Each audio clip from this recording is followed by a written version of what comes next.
महाराष्ट्र हा आरक्षणाच्या लढ्याचा आखाडा झालाय.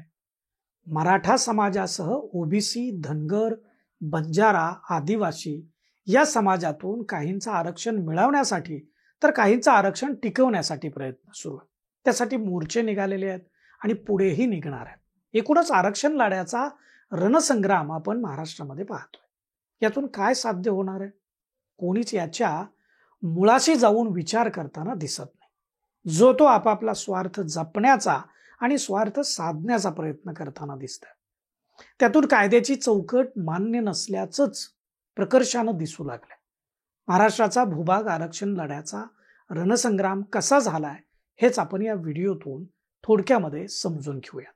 नमस्कार, मी दीपक दराडे आणि तुम्ही पाहताय फॉर द पीपल न्यूज. मंडळी, व्हिडिओ शेवटपर्यंत पहा आणि याविषयी तुम्हाला काय वाटतं ते व्हिडिओच्या खालील कमेंट बॉक्समध्ये लिहा आणि चॅनलला सबस्क्राईब करायला विसरू नका. तर मंडळी, महाराष्ट्रात आरक्षणासाठी प्रत्येक समाज आक्रमक झालेला आपण बघतोय. मराठा समाजाला EWS मधून 10% आरक्षण जे मिळालं ते त्यांना मान्य नसल्याचं सांगून मनोज जरांगे पाटील यांनी हैदराबाद, सातारा आणि कोल्हापूर गॅजेटियरच्या आधारे मराठा समाज हा कुणबी असल्याचं सांगितलं. त्यामुळं मराठा समाजाला ओबीसी प्रवर्गातून आरक्षण मिळावं म्हणून जरांगे पाटील यांच्या नेतृत्वाखाली मराठा समाजाचे अभूतपूर्व मोर्चे निघाले, आंदोलनं झाली आणि नुकतंच मुंबईमध्ये झालेल्या आंदोलनात मराठा समाजाला कुणबी प्रमाणपत्र मिळण्याची प्रक्रिया सुलभ करण्याच्या दृष्टिकोनातून हैदराबाद गॅजेटियर महाराष्ट्र सरकारनं मान्य केल्याचा GR काढण्यात आला. त्यामुळं ओबीसी समाजात प्रचंड अस्वस्थता पसरली.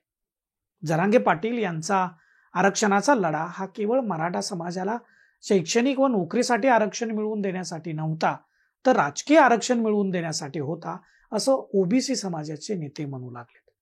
मराठा व कुणबी हे स्वतंत्र जात समूह असल्याचा निकाल हा सर्वोच्च न्यायालयानं दिलेला आहे आणि तरीही महाराष्ट्रातील मुख्यमंत्री देवेंद्र फडणवीस आणि उपमुख्यमंत्री एकनाथ शिंदे व अजित पवार यांच्या नेतृत्वाखालील सरकारनं मराठा समाजाला कुणबी प्रमाणपत्र वाटण्याचा कार्यक्रम कसा काय मान्य केला, असा सवाल ओबीसी समाजाचे नेते छगन भुजबळ यांनी केलेला आहे.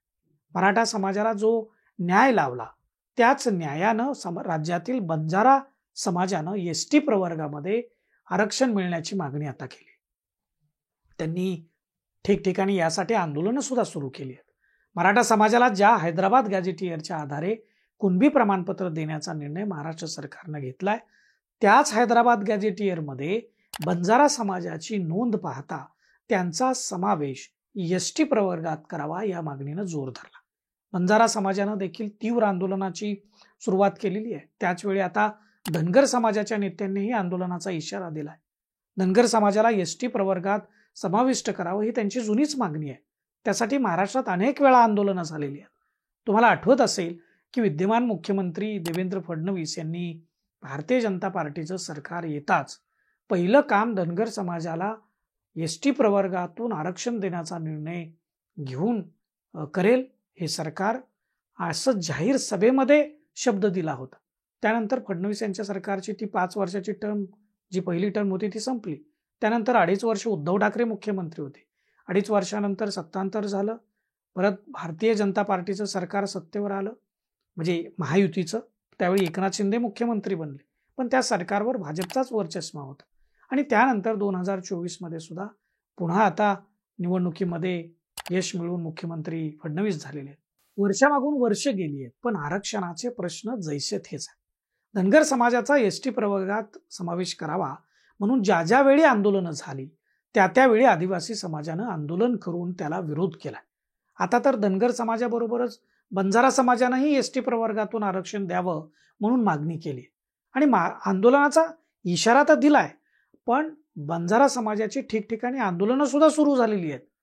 त्यामुळं आदिवासी समाजानंही बंजारा समाज आणि धनगर समाजाला ST प्रवर्गात समाविष्ट करू नये म्हणून आंदोलनं सुरू केली आहेत. दुसरीकडे मराठा समाजाला कुणबी प्रमाणपत्राच्या आधारे ओबीसी प्रवर्गातून आरक्षण मिळणार असल्यानं ओबीसी समाजानं तीव्र आंदोलनाचा इशारा दिलाय. आता हे सगळं वर्षानुवर्ष चाललेलं आहे. सरकारचा आरक्षणाचा अभ्यास नाही का? असं नाहीये, परंतु त्यांचा अभ्यास असताना देखील कोणत्याही समाजाला दुखवायचं नाही आरक्षणासंबंधी स्पष्टपणे सांगितलं तर संबंधित समाज दुखावला जाऊ शकतो आणि तसं झालं तर निवडणुकीत त्या समाजाची मतं आपल्याला मिळणार नाहीत. म्हणून कोणताच पक्ष आरक्षणासंबंधी ठाम, स्पष्ट आणि राज्यघटनेला धरून भूमिका घेताना दिसत नाही आणि त्यामुळे आरक्षणाचं घोंगडं तसंच भिजत पडत आहे. उदाहरणादाखल बघा, मराठा समाजाचा आरक्षणासाठीचा लढा हा गेल्या 40 वर्षापासून सुरू आहे आणि अजूनही त्यावर अंतिम तोडगा निघालेला नाही. जरी महाराष्ट्र सरकारनं हैदराबाद गॅजेटियर संबंधी GR काढला असला तरी त्याला ओबीसी समाजानं सर्वोच्च न्यायालयामध्ये आव्हान दिलंय. तसं जेव्हा बंजारा समाज किंवा धनगर समाजाविषयी सरकार निर्णय करेल तेव्हा त्यालाही न्यायालयामध्ये आव्हान मिळेल आणि हे प्रश्न असेच पेटते ठेवण्यामध्ये आतापर्यंत जसा सगळ्याच पक्षाच्या सरकारांनी व नेत्यांनी राजकीय स्वार्थ साधला तसाच तो यापुढेही साधला जाईल. महाराष्ट्र मात्र या आरक्षणाच्या लढ्यात बेचिराग होताना आपल्याला सर्वांना पाहावा लागेल. तुम्हाला वाटेल असं कसं काय? तर आरक्षणाच्या मागणी करण्यामुळं त्याच्यामध्ये काही गुन्हा नाही, पण मंडळी, आरक्षणाची मागणी करत असताना तुम्ही आंदोलनाच्या माध्यमातून वातावरण कलुषित करणं, व्यवस्थेला घेरणं हे योग्य नाही. कायद्याच्या माध्यमातून आरक्षणाची लढाई लढली जाऊ शकते आणि तिथंच म्हणजे न्यायालयातच अंतिम न्याय मिळणार आहे.